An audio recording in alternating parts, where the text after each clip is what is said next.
Hello, everyone! Today, we're diving into the intriguing world of Wagner, the Russian mercenary group that's been making headlines worldwide.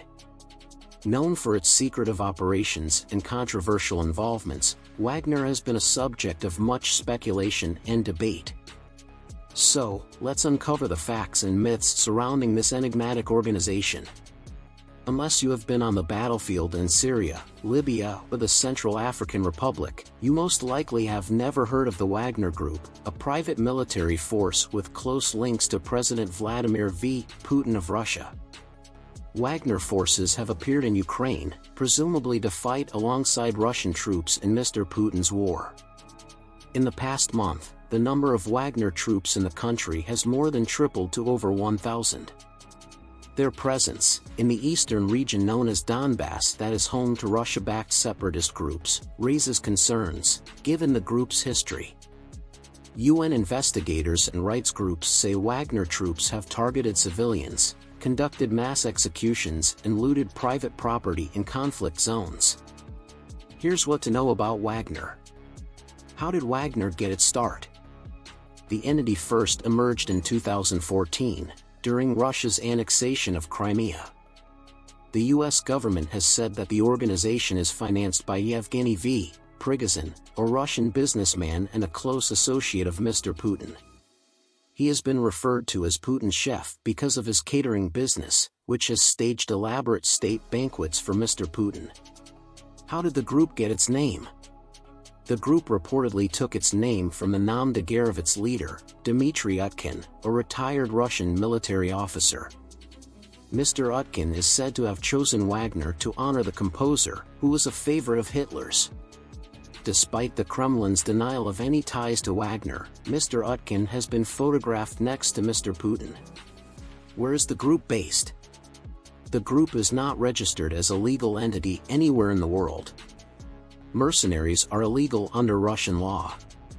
Their shadowy existence allows Russia to downplay its battlefield casualties and distance itself from atrocities committed by Wagner fighters, observers say.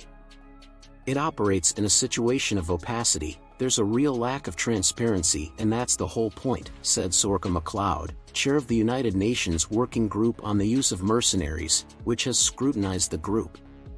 Their structure allows them to have plausible deniability and to create distance between the Russian state and the group, she said. Why are the mercenaries in Ukraine? With Russia suffering heavy losses, according to US intelligence, Mr. Putin is sending battle-hardened reinforcements with experience into Ukraine, according to experts, including Jeremy Fleming, the director of Britain's Electronic Surveillance Agency. These soldiers are likely to be used as cannon fodder to try to limit Russian military losses, he has said. Where do they recruit? Some of the fighters appear to have been recruited from Syria and Libya, the Pentagon spokesman, John F. Kirby, has said.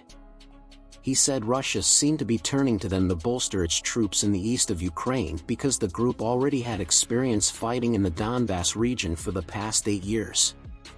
Where have Wagner forces been deployed?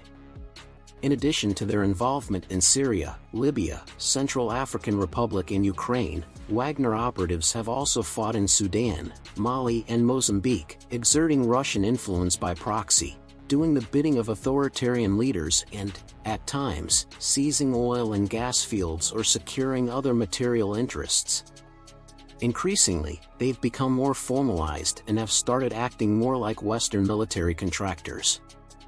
There's a trend or pattern around what happens when Wagner is involved in an armed conflict, Dr. MacLeod said.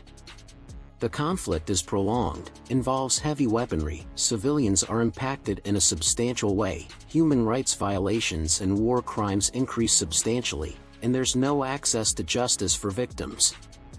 As the Wagner Group continues to make headlines, questions about its true motivations and influence persist. The group's involvement in conflicts and its role in global affairs have drawn both attention and concern. We'll keep a close eye on the developments surrounding Wagner and bring you the latest updates. Don't forget to subscribe to our channel for more informative content. Thank you for watching, and see you next time.